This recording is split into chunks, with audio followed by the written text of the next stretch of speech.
Estimado profesor, muy buenas tardes. Mi nombre es Diego Mancilla y voy a presentar mi examen número 2 correspondiente a Física Aplicada.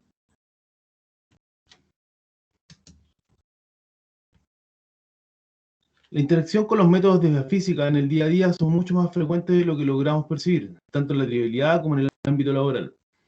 El desarrollo del presente trabajo permitió reconocer métodos de cálculo de energía y cantidad de movimiento, además de identificar diversos equipos de izaje y elevación muy útiles para ejemplificar metodologías en la práctica. El ejercicio número 1, en su planteamiento indica que se requiere empujar una caja de 41 kilogramos a una superficie horizontal sin fricción, donde cada trabajador aplicaría una fuerza constante de 68 newton. Debemos encontrar la rapidez de la caja después de que se ha movido 2,3 metros en el caso de que empujen 2 trabajadores o en el caso que empujen 4 trabajadores en una misma distancia. La pregunta es, ¿se duplicaría la velocidad cuando se dupliquen los trabajadores? Bueno, los datos entregados por el ejercicio dicen que la masa es de 41 kilogramos sin fricción, la fuerza Newton es de 68, la velocidad 1, que es la ejercida por 2 trabajadores indicada por X, y la fuerza 2, que es la ejercida por 4 trabajadores también indicada por X.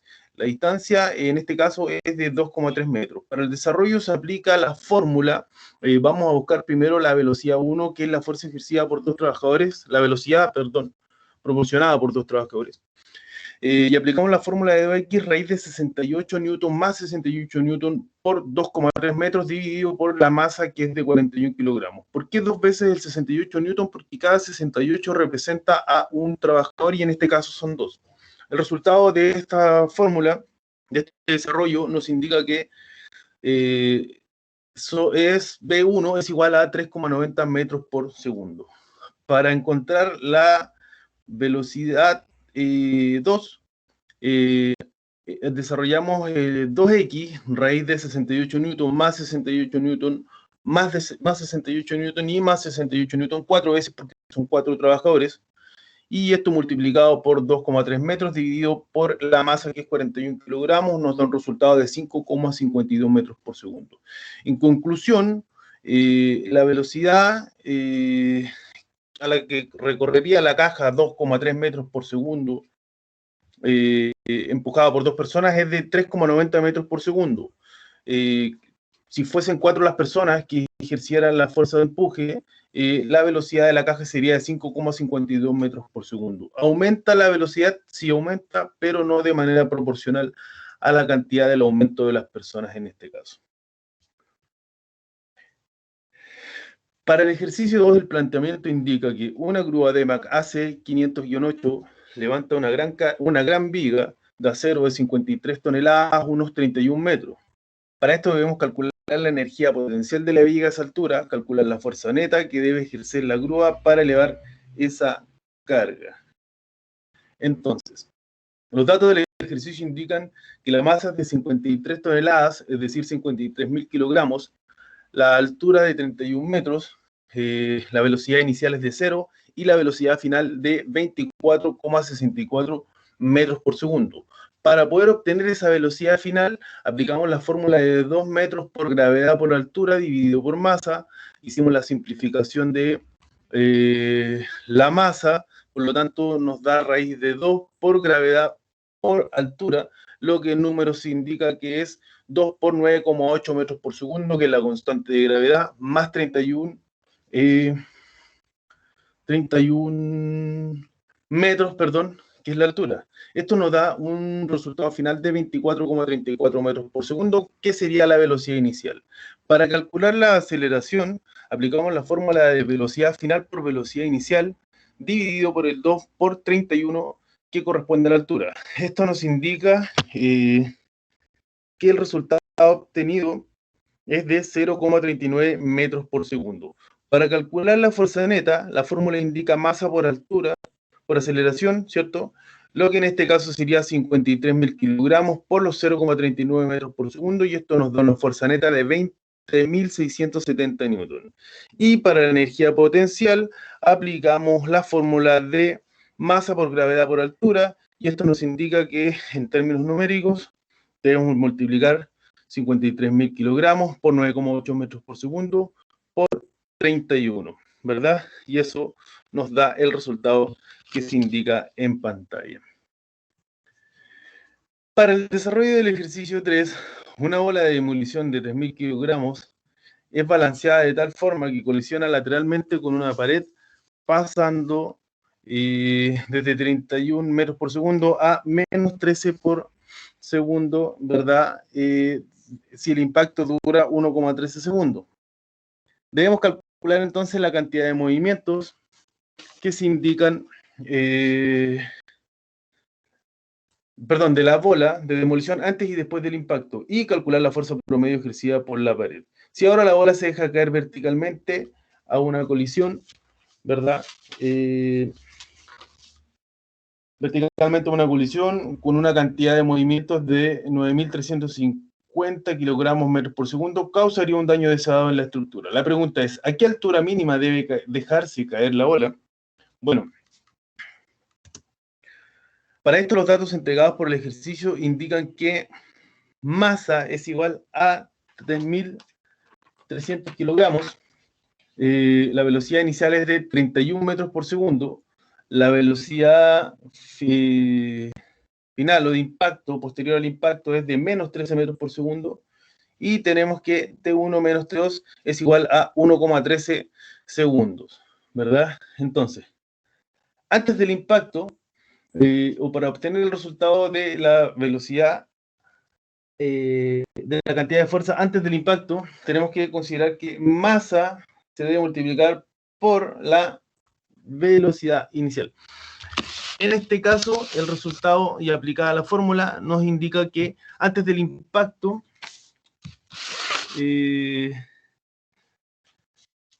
la fuerza promedio ejercida es de 100.300 kilogramos por metro por segundo. Y después del impacto, según la misma fórmula aplicada, es de menos 42.000 kilogramos por segundo.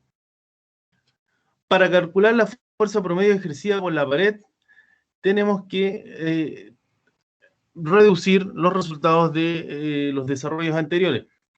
Lo que en resumen es menos 42.000 kilogramos metros por segundo, menos 102.300 kilogramos metros por segundo.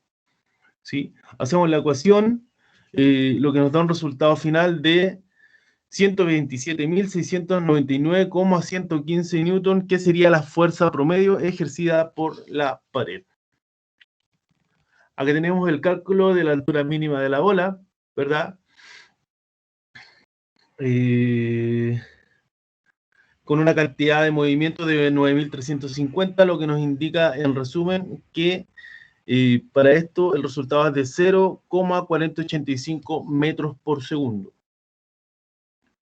Bien, para el ejercicio 4, el planteamiento indica completar el siguiente cuadro comparativo de los siguientes elementos, los que vemos acá en pantalla, ¿cierto? Considerando sus ventajas, sus desventajas y su precio. Tenemos el polipasto manual, polipasto eléctrico, puente grúa monorriel, montacarga ascensor, montacarga manual, grúa bola de demolición por sistema de implosión, y la topadora, o como se conoce en Chile, el bulldozer. Bueno, el polipasto manual tiene como ventaja el levantar y mover cargas. Es de fácil manipulación, son útiles a la hora de aplicar maniobras de rescate, son de instalación sencilla, y muy fáciles de manipular. Las desventajas es que son de una lenta operación, tienen requisitos especiales de instalación como la nivelación de suelo, por ejemplo, o las condiciones climáticas, y que la capacidad de carga es reducida, generalmente llegan hasta un límite de 5 toneladas. El precio promedio en Chile varía entre los 64.990 a 567.000 pesos. Tenemos el polipasto eléctrico. Sus ventajas es que es de una estructura compacta, su capacidad de carga está entre los 500 kilogramos a más de 150 toneladas, lo que es bastante, y que tiene una velocidad alterna, manipulados por un comando joystick. Las desventajas es que el motor eléctrico requiere de periodos de enfriamiento, por lo tanto no están diseñados para extensas jornadas de trabajo de forma constante. Es necesario proteger al aire libre porque, bueno, son equipos energizados mediante mediante corriente eléctrica y requieren de una permanente mantención. El precio promedio en Chile varía entre los 199.000 y los 3.541.000 pesos para su adquisición. Está el puente grupo monorriel también, que dentro de sus ventajas tiene una fácil operación, es de una estructura simple y permite ahorrar espacio.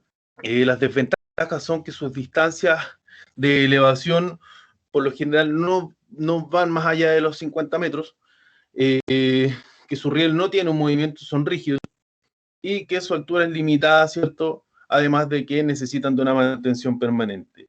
El precio de adquisición en Chile, dependiendo de sus características y capacidades, varía entre los 685.000 a 5.894.000 pesos. Tenemos también el montacarga sensor, que dentro de las ventajas tiene una instalación práctica, una eficiencia en los trabajos y una larga vida útil. Las desventajas es que los más pequeños cargan solamente hasta 500 kilogramos y que son de una lenta velocidad. El precio promedio en Chile fluctúa entre el 1.710.000 y los 8.700.000 pesos para su adquisición. Otro elemento que tenemos es el montacarga manual. Las ventajas, una de sus ventajas es que es un equipo de fácil uso, reduce los tiempos de operación, son de un valor muy accesible y las reparaciones o las mantenciones generalmente son mínimas. Su desventaja es que el peso máximo es de 2 toneladas, no superan esa capacidad, no son muy adecuados para el desplazamiento largo o en superficies que no son lisas o planas, ¿verdad? Y que, tienen un muy bajo rendimiento. Su valor de adquisición en Chile fluctúa entre los 249.000 y los 999.000 pesos. Otro sistema que tenemos que comparar son las grúas de bola de demolición que hoy en día en Chile ya no se utilizan. No sé si en otras partes del mundo o en Sudamérica tal vez exista este sistema, pero en Chile ya es un sistema que está obsoleto. Las ventajas de este sistema eran su rapidez en la demolición, que eran considerados un sistema económico, y que el peso de la caída de la bola podía variar entre los 500 hasta los 5.000 kilogramos, lo que hacía muy amplio el campo de aplicación. Las desventajas, que era un método de derribo no controlado, que producía escombros muy grandes, ¿cierto? Desechos de la demolición, que generaban una alta carga ambiental por la polución, ¿cierto? Y la contaminación de ruido, ¿verdad? Y también que tenían un límite de altura de 30 metros solamente. El precio promedio en Chile fluctuaba entre los 350.000 a los 5 millones de pesos, dependiendo de sus características. Y esto es valor de arriendo, de sus características y de sus condiciones. También tenemos el equipo de demolición o sistema de demolición por implosión, ¿cierto? Y entre las ventajas tiene que el trabajo se realiza en un menor tiempo, produce menor contaminación y reduce el daño físico en el entorno inmediato. Una de sus desventajas son las emisiones de gases tóxicos y que es necesario realizar estudios para su aplicación. Según una fuente que investigamos, que es habitísimo.cl, el precio promedio en Chile está dentro de los 22 millones de pesos. Por último, tenemos la topadora, como en Chile se conoce el bulldozer, ¿cierto? Maquinaria en Chile utilizada generalmente para el rubro de la minería, donde sus ventajas permiten un desplazamiento en terrenos más hostiles, son eficientes en los trabajos, el peso y la potencia del equipo superan el 90%, ¿no es cierto? Dentro de sus desventajas está la velocidad máxima, que son bajas, el alto costo de mantención y reparación, el sobrepeso vial que se debe pagar para su transporte, y la inversión inicial que es altísima, ya que, en Chile el precio promedio de un equipo de los más utilizados, que es un D8, varía entre los 317 millones, uno nuevo, a los 145 millones por un equipo usado. Como conclusión, a través del desarrollo de los ejercicios planteados, pude relacionar situaciones cotidianas con la física y su aplicación, logré comprender la relación entre la energía y el movimiento a través de ejercicios prácticos, y además, tras identificar los equipos del ejercicio 4, se puede reconocer que existe una diversa gama de elementos en el mercado y sus valores varían en base a sus capacidades de carga, potencia y elevación. Como recomendación, Al relacionar esta unidad con aspectos cotidianos, se logrará una comprensión más práctica y duradera. Y además, bueno, esto es un dato específico para el estudio de la materia, es que se debe procurar reconocer siempre los valores individuales de cada unidad para aplicar de manera más simple cada fórmula que se requiera. Por último, y para concluir, profesor, quise agregar esta frase que dice: el éxito es la suma de pequeños esfuerzos que se repiten cada día.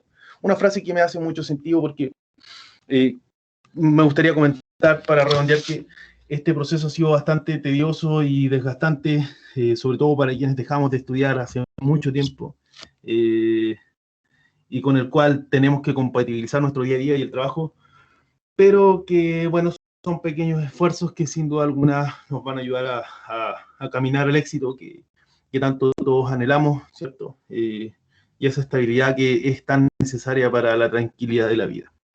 Así que nada, profesor, agradezco su tiempo, espero cumplir con las expectativas del trabajo y quedo atento a cualquier indicación que usted me pueda y retroalimentación que siempre es bienvenida y usted me pueda dar.